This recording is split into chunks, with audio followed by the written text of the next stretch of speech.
the Padlet today, gentlemen. When I ask you to, you'll go ahead and get out your devices, and we will finish up chapter 7 today. Chapter 7, a very long chapter, the longest chapter in the novel. Did you enjoy reading it? I enjoyed it. Good, good. Or did you watch it or listen to it? Some of you may have done that. Okay, so let's go ahead and take out our devices. Open up that Padlet.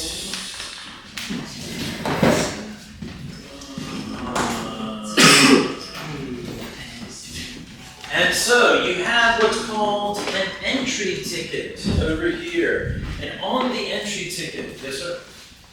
The Wi-Fi doesn't work on my laptop, so I don't know what. Oh, yours are never. You can share.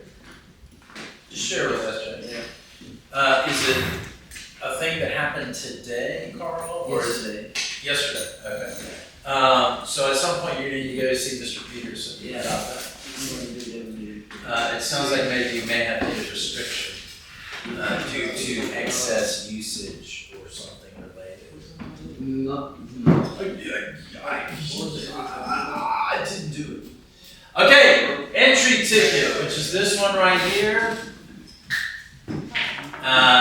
Should come up. What's one thing that we need to review from the homework reading for today? One thing from chapter 7. An enduring question. Something that you feel you either don't understand or would like some clarification on. And then also one word for how you feel today. Just one word. Or you could use a phrase if you wish to do so as well. Let's take a few minutes and answer those two questions. Let's go about 3 minutes right now. Let's see here. Mr. Ryan, Tom's reaction to the car crash. It is a little confusing when he goes back into the garage and he's kind of talking. It's a little hard. It's a little hard. We'll talk about that. We'll talk about it. Maybe not today, but definitely tomorrow. Car accident. So it sounds, we've got a lot of the car accidents. Okay, DeMore says Tom's relationships being unraveled.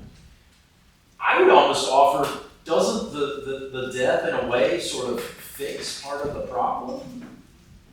So SJ feels mellow. I don't get a lot. Oh, Ryan says he feels calm. All right, that's good. Calm is good. Anybody else? Any other adjectives? We got mellow, we have calm. Anxious was more about classwork. What are some other words that we would use to describe what we feel right now? Happy. Happy. Good for you, Mr. Krause. Sleepy. Okay, I expected to hear a few more sleepy. Overwhelmed. I'm sorry about that. All right. So we have some anxiousness, some overwhelm over here. So we're going to go to the second block there on the Padlet. And you can do this on a document in your computer. You can do it in your notebook if you wish to do that. Either you could type it or handwrite it. You can choose which one you want to do. But I want you to just fill this in. And Can we do it in the comment? You can do it in the comment if you want to. I just figured maybe you'd want to write it your own. But the biggest confrontation I ever had was blank. It was over blank, with blank. It ended with or when blank. I learned, it taught me blank.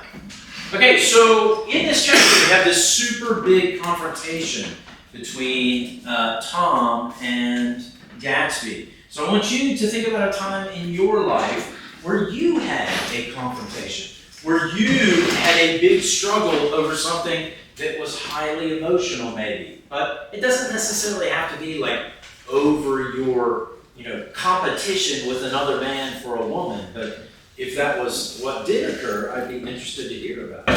One of our goals this year, always with each thing that we read and each thing that we work through, we want to try to internalize, or we want to take lessons or events or things from the piece of literature and put it into our own perspective. That way we get to know it better and also kind of have a better perspective on it as a piece of literature.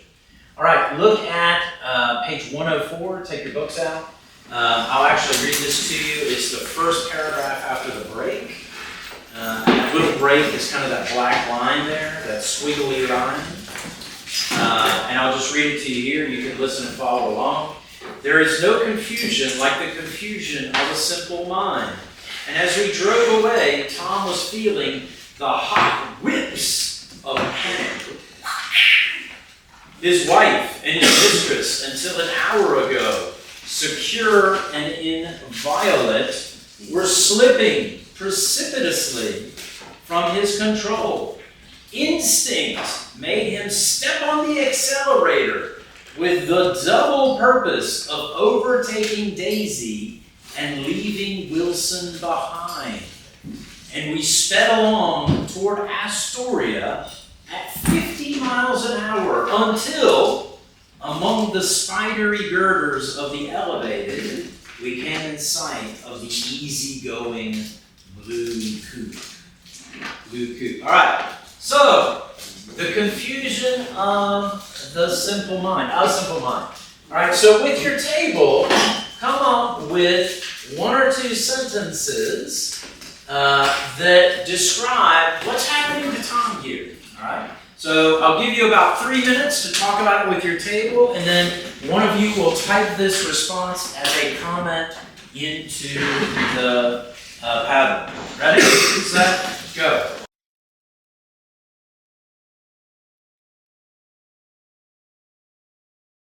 All right, let's see what we got. We got one. All right, we said that in the beginning, Tom is introduced as a powerful man who has everything under control. Good.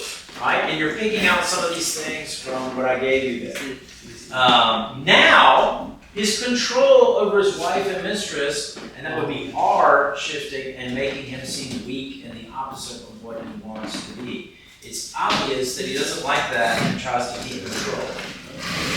Tom was living the perfect life in his eyes, comma, but now he is slowly losing his wife and mistress with no control or way of stopping it. So he's having a sort of panic attack. Wow, very good, very good. And the third one?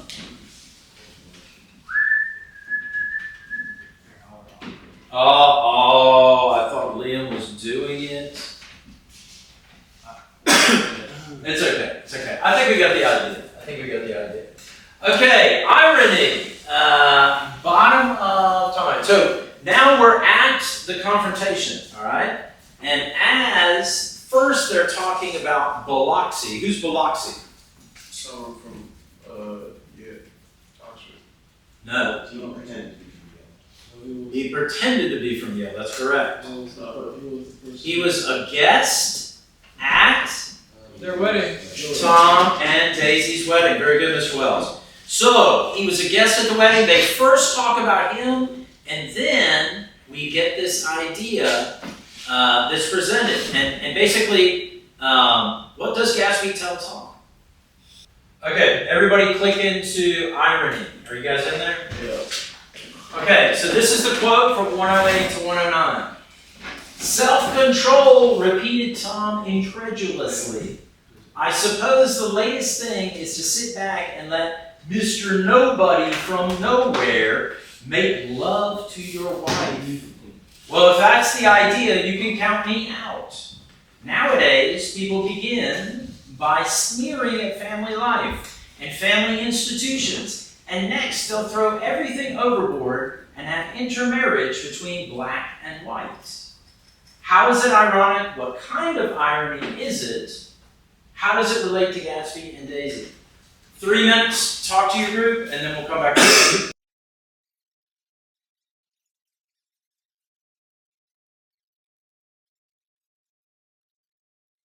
Okay, first off, look at my picture. How is my picture an example of situational irony? It's dead end. It says dead end on the. Clearly dead. Wouldn't expect to go past the wall. Why did you call it? You wouldn't expect somebody to go past it, okay? Because what's beyond the It's sign? literally dead. Dead people. Dead people. It's literally a free tool.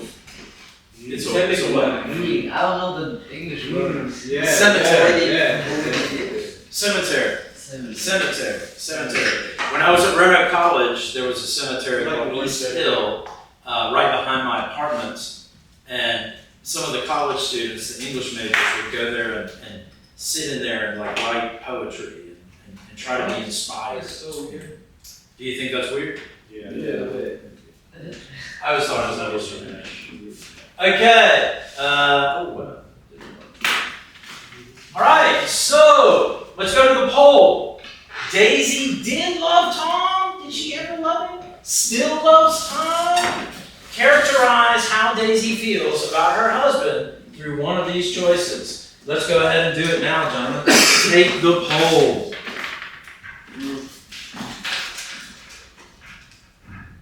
Wait, which one? Daisy, they love Tom. Daisy's. Still love Tom. Characterize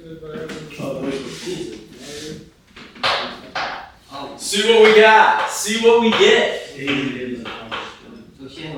he's the father of her daughter. What do you understand? So Tom is the father. Do you know what father? Tom is the sire of Penny. Of course he knows what father is. Yeah. Just use the word Baba. He knows Baba. Baba. I don't think I can say it in Chinese. We love it when you speak Chinese, Carl. What did you How do you vote say for, that? Liam? I voted for no. She Even in Japanese, Okay, here we go. We've got 0% for the first one, no surprise there. Yes, but she also loves Gatsby. Now that's at 54.5%. Yes, she loves him, but only a little because he is the father of her daughter. No, she loves Gatsby and is just embarrassed that she ever loved a man who treats her the way that he does. How do you say that? Okay. Pretty good. See it. All right, we're gonna watch a video now. How do you guys feel about Daisy? How do you feel about Daisy? Do you think she's a good person? No. No. Why? At her, like, within her class, she's a good person, but overall, no. Okay. All right. Let's just watch this. It's not too long. What? I think it'll take us towards the end. Kaluna? Oh wait. Cup.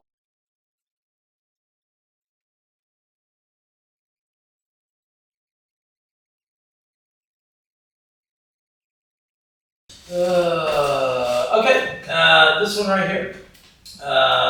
Daisy's ignition. What does it mean? And this is from page 111. Mark the quote.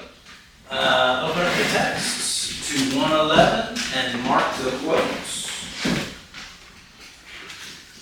So this is her response to, both Gatsby and Tom. And she says, specifically to Gatsby, "Oh, you want too much," she cried to Gatsby. "I love you now. Isn't that enough? I can't help what's past." She began to sob helplessly. "I did love him once, but I loved you too." Gatsby's eyes opened and closed. "You loved me too," he repeated.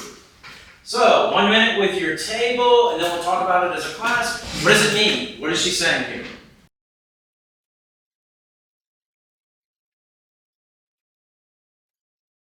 That's bad, and she no longer feels anything towards someone.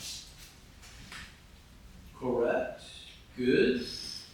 Do you think she feels nothing for Tom? Yeah, she still does, obviously. I don't think so. And why do you know that? Why do you know that? Because that's the father of her daughter. That's one. But as they're arguing, Tom references some specific things. He says, "What about that time at Capalonia? What about the time I carried you all the way down so your feet wouldn't get wet?" She kind of thinks about it. She thinks about it, and she realizes what? She still does love Tom. She still loves him in some way. So my question to you, gentlemen, is this. can you love two people at the same time? Yes. You can. So that means you guys are going to have multiple girlfriends. No. No. I'm confused. Why not? Loving someone doesn't have to be a wife. Somebody you're in. Well, Yeah, you can love. I'm really talking about it more from a romantic context. Then no. Okay, Ryan says no. I think Liam said no to begin with. Well, I think you can if it's like, if you love one person like in a friend area, or a familiar. Well, if they're just friends, then you're not really loving them, are you? I think it's a question. Like, I think that's what Daisy's kind of saying. She's saying, you know, I was kind of in love with both of you at the same time. And could you imagine a set of circumstances where a woman would feel that way? Yeah. I mean, I think this is a good example of it, you know, where you fall in love with somebody, they're forced to leave your life, you never break up with them, you never stop that, they just cease to be a part of your life. I feel like this might happen with people who do relationships long distance. It's a difficult thing. It's a difficult thing. All right. Okay, so what we're going to do tonight for homework, we're not going to have time to get to this today, is, you know, you need to make a list from 112 to 122 as to what happens after they leave the Plaza Hotel to the end of the chapter. All right? What are some of the things that happen during that time? All right, the crash. But initially, who gets in what cars together? It's Gatsby and Daisy. Gatsby and Daisy get into Gatsby's car. Gatsby's car. And then Jordan, Nick, and Tom get into Tom's car. Is that switched? No, it's not. No, because the It yellow is. car hit. The yellow car hit. But this is the reason why I think. This is the reason why I think. And I need to reread this as well because sometimes I get confused by it. Myrtle runs out in the road, right? Because the day before, Tom came with that car. Like, or when they were going into town. That's what it is. Yeah, That's what they're it is. going into town. So they leave in the two cars, and we'll double check that. Yeah. We'll double check that tonight. They leave in the two cars. Myrtle runs out in the road because she wants to what? See Tom. Get Tom to take her away, right? So that's kind of an important thing. But, you know, the big question is, first of all, who's driving that car? All right, but the big question is, does Daisy know who Myrtle is, and does she just... No, I mean, you couldn't even see her. Like, it said that, like, they were passing a car, and then when they came around the other side, she was just standing there. Okay. And, okay. Well, the things is that she like wavered. She like almost turned off and then she raided the car and kept driving. There is kind of a line Yeah. that's a little bit I think we need to reread it. suspect, yeah. And that's what I want us all to do.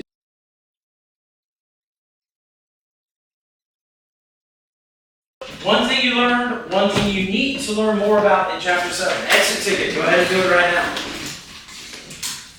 Exit ticket, exit ticket. You still got about 1 minute, I think, or 90 seconds to fill that in.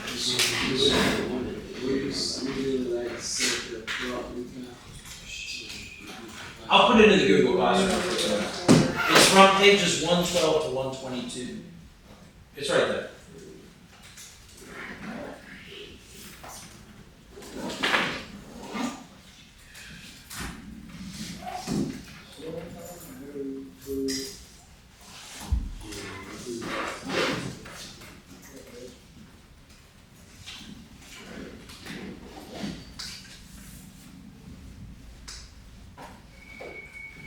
All right, gentlemen, have a great day. Thank you so much. Be well.